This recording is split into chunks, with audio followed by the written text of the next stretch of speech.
This isn't a trend. People are leaving Montreal for South Shore or other places for a very specific reason, and it's not what you think. Most people believe it's just about space or price. It's deeper than that. And those who move for the wrong reasons, they come back, or worse, they get stuck. I'm Gabriela Jonas, a real estate broker on the South Shore and elsewhere for over 21 years. Today, I'm going to calmly explain why this movement continues and why some should never make this choice.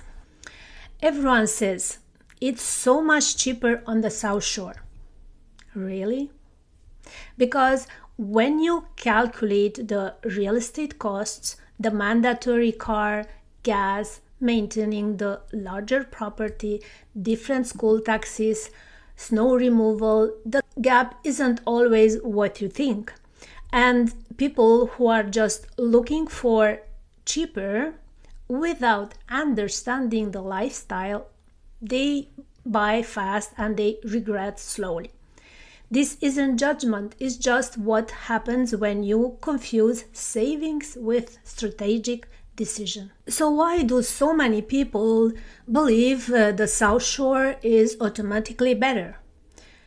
Because for years, especially between 2020 and 2022, it was true. Montreal was saturated, prices were exploding, the South Shore offered more space, tranquility, and more accessible entry price. So this belief was born from a past reality, but in 2026, the market has changed. Inventory in Montreal has increased, interest rates too, now it's lower. Now the South Shore is no longer automatically called cheaper, it's different. And different doesn't mean better. It means it's better for you. The real reason people still believe it's always a good deal is because the information online is frozen in 2021. I understand where this comes from. I want to show you what actually happening now.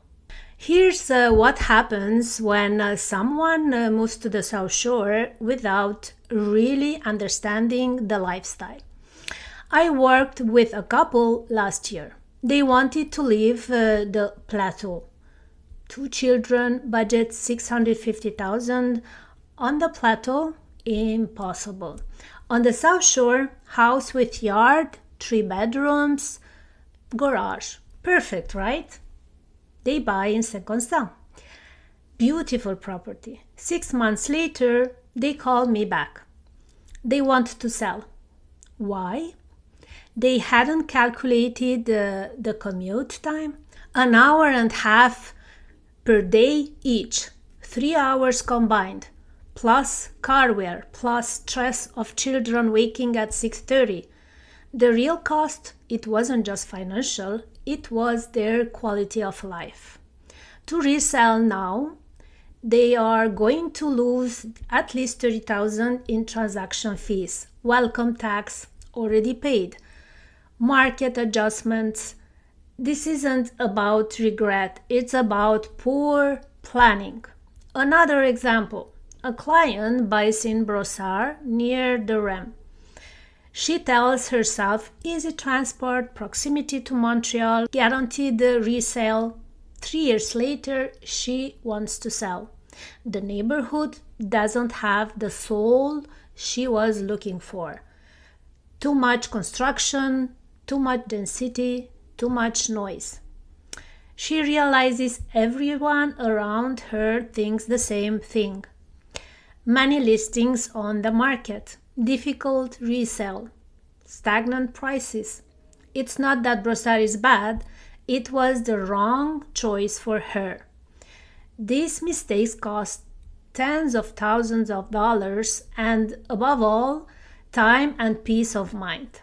Yes, the South Shore can be excellent choice, but only if it's done for the right reasons.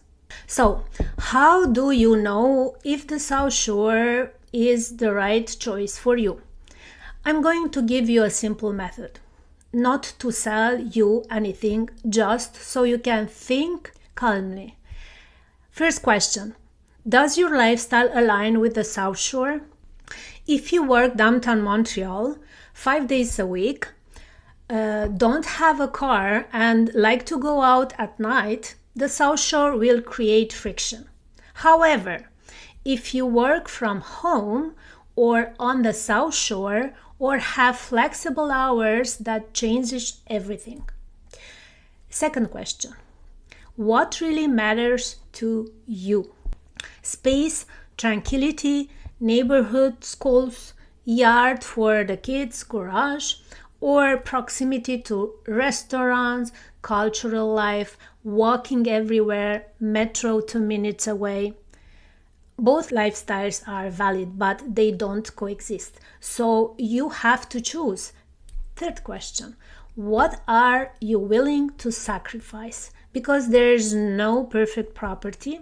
You can't have a house with land, garage, 3 bedrooms, 10 minutes from downtown for $500,000. So what's negotiable for you? Commute time, size, neighborhood?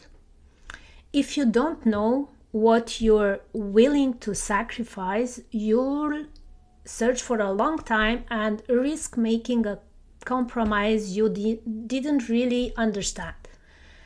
Fourth point, the real cost. Don't just compare the purchase price. Calculate municipal tax, school taxes. They vary enormously, sometimes in your favor, sometimes not. Maintenance. A single family house with land requires more work and cost than a condo. Transportation. Second car, $8,000 to $12,000 per year in payment. Insurance, gas, maintenance. Time. Your time has value. 10 hours per week in transportation equals 40 hours per month. What's that worth for you? Fifth point, future resale. You might not stay there forever. Will this property be easy to resell in 5 years? In 10 years? Some areas are highly sought after, others stagnate. It depends on transportation, schools, future development. That's not something you can guess online. It's something you need to analyze with real data. So there you go. These are the right questions to ask yourself before you start searching. Now, here's a simple decision framework for you. Rule number 1, test your commute before buying. Still work at the office? Do the commute during rush hour, by car, by public transit. See the reality. Not once, 3 times, because the first time it's an adventure. The 10th time it's your reality. Rule number 2, ignore price per square foot. Yes, you heard that right. Price per square foot is an useless metric if you're not comparing similar properties in similar areas. What matters? Does this property meet your needs? Is it well located? Will it hold its value?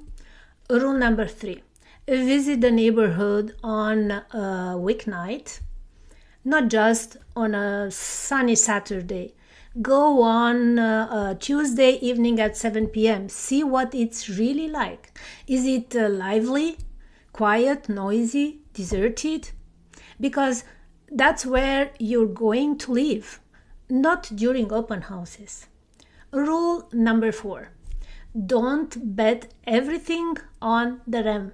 Yes, the REM changes a lot, but not all areas near the REM are equal. Some will benefit enormously, others will just become denser and noisier without really increasing in value. So being near the REM isn't guaranteed, it's one factor among others. Rule number 5, plan for 5 years, not for 2 years. Transaction on fees in Quebec are high. Welcome tax, notary fees, commission, renovations. You only start to win after several years. So if you're not sure you'll stay at least 5 years, maybe it's not the right time to buy. And that's okay. There you go. 5 simple rules, not complicated. If you follow them, you'll avoid 90% of the mistakes I see every year. So, is the South Shore the right choice for you? Maybe, or maybe not. But the real question is, do you want to make this decision alone, or do you want someone who can help you think calmly? I'm not here to sell you the South Shore. I'm here to help you make the right decision for you. If you want, you can book a call with me. It's free, no pressure. We talk about your situation. We look at your priorities, and I tell you honestly what I see. Sometimes I tell people, no, stay in Montreal, or wait a year, or that area doesn't make sense for you. Because my job isn't to make a quick sell, it's to make sure you don't regret your decision in 5 years. So if you are at the reflection stage, the link is in the description. We can talk calmly. And if you are not ready, that's perfectly fine too. Keep watching my videos. I'll continue to give you the real information on your needs. Thank you for listening.